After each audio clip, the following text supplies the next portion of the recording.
Hello, hello, hello. We're looking at Hone Your Speaker Skills slot today. And it's a bit of an FAQ. This is something, well, this particular question. What's your best tip for preparing a presentation, preparing a talk? Now, if I got $1 for every time somebody asked me that, I'd be very wealthy by now. So what is my best tip? Practice. Practice, practice, practice, practice, practice, practice, practice, and then some more practice. See, the thing is, because we are so used to opening up the mouth and speaking, we forget there's a lot behind it. Mark Twain famously said it takes him 3 weeks to prepare an impromptu speech. He was half joshing, but he was still making the point that there is a lot of preparation behind any presentation. Yes, we can wing it. And very often there are reasons behind why we wing it, because there hasn't been the preparation done. Maybe we haven't had the opportunity because of time restraints. Other things have come in as a priority. That's the issue, isn't it? Other things have come in as a priority. Why? Are you giving yourself the opportunity to practice? What are you practicing? Have you planned out your big why? You know, have your big why to start with. Have your call to action at the end. And all stations then, all roads lead to your call to action. Because once your audience knows why they're there, what's your purpose? Why do I need to listen to you? What's in it for me? And you know where you're going with this. You know where your call to action is. You know the irresistible end point, the one thing you want them to do. Then the bit in the middle is fairly straightforward if you have a structure to follow. That's another matter. But right now, I want us to consider the practice. Why is it that I don't give myself the opportunity to practice? There could be a number of reasons for this. It could be that I haven't got the time. No, it means I haven't made the time. It's not a high enough priority. Because the thing is, if something is really important to you, you will find the time to do it. I know 2 ways about it.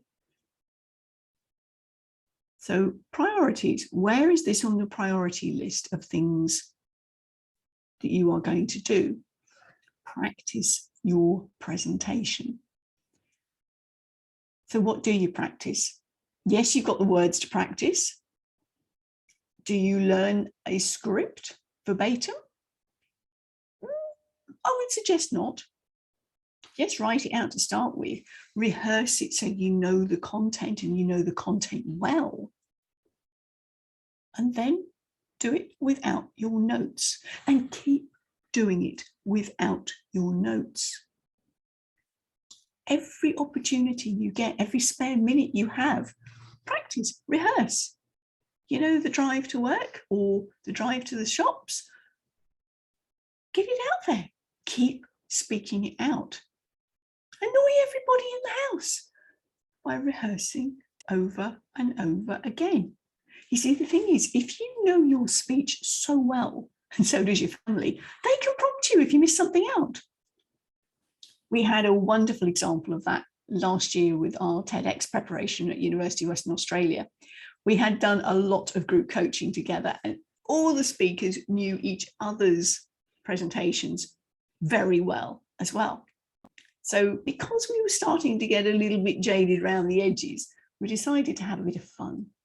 It was the night before the dress rehearsal. Oh, hey, that sounds like a bit like a cue for Christmas, doesn't it? The night before Christmas. Sorry, the night before the dress rehearsal. So one of the team, one of the speakers, is an actor. And he came on and he got the guys to do a bit of fun. The speaker would stand up and start doing their presentation. And then after a few minutes, one of the other speakers would come and tap them on the shoulder and send them off. And they would carry on the first person's talk where they left off.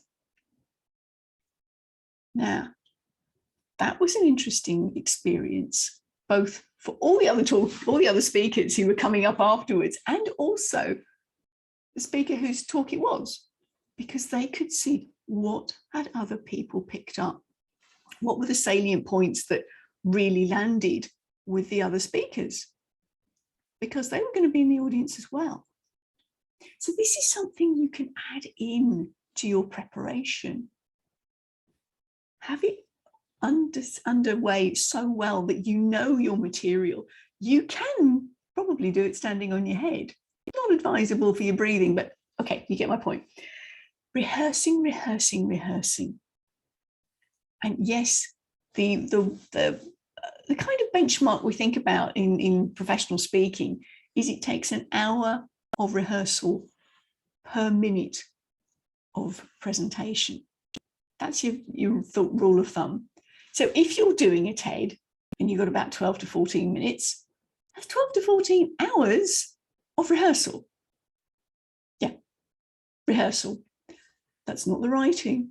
That's not the preparation stuff. It's the rehearsal. So practice, practice, practice until you can't get it wrong. Now, will you say exactly the same words every time you do it? No, good. You're not a robot. There will be occasions when you have your signature presentation that you want to expand because, hey, you've been booked for a keynote and suddenly it's 45 minutes. Or you might be asked to do a 5-minute presentation. You might be asked to do, here's a situation that happens and does happen.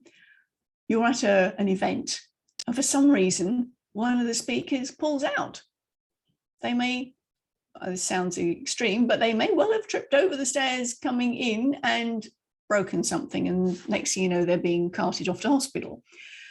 You are then, as a speaker, known as a speaker, going to be offered here's the mic. You can do it. You can speak, can't you? Because you're a speaker. You've had no preparation. Yikes. What are you going to do? Well, you know your material so well, don't you? That you can look at the audience in front of you. Hey, you know who they are because you're part of the audience. You know the demographic. So if you need to shift subtly what you're saying to match that audience, you can. Because guess what? You've done the practice. If there's a topic that you talk about regularly, your signature presentation, and I would strongly suggest that you work on having a signature presentation. Yes, there can be other things that you work on as well, sort of satellite topics, but your main thing, work up a presentation that I would suggest at least 10 minutes long. Do a 10-minuter so that you can pull that out whenever necessary. 10 minutes is a good time because it's just short of a TED, between 12 to 14 minutes. Always easier to pad than it is to pare back. That said, a 10-minute is a great length of time because you can use that as an introduction to what you do. One of our speakers who was on a previous couple of cycles, one of our speaker winners, best speakers, was Annie Burke. And Annie has been using her 10-minute splice, her best speaker video, as an introduction to what she does. Because 10 minutes is a doable sit through. Some people don't want to have a big, long thing to sit through if you're introducing what you talk about. So they can be used as introductory videos. That 10-minute slot is an ideal time frame. So if you haven't already got your signature presentation underway, work out your big why, work out your call to action, and let's talk about the bit that goes in between another day. But takeaway from today, biggest frequently asked question, biggest tip, practice. practice, practice, practice, and practice out loud. And practice with your staging as well, if you can. Now, in the car, you can't do that. What do I mean by staging? How are you using your hands? How are you using your face? How are you using your whole body? You can use the inflections in your voice. You can practice that anywhere. You can use the pausing, the pacing, the volume, or the other end of the volume, the leaning in when you're quiet to get people to listen in, because this is important. All of that requires practice so that you are conscious about how you are presenting your message. Your message is super important. For how you present it is also very important, because that whole feeling, that whole emotional experience that you give is what people will really take away. The words, they might remember, but they're more likely to remember the emotional experience you've given them. So that's something else to consider.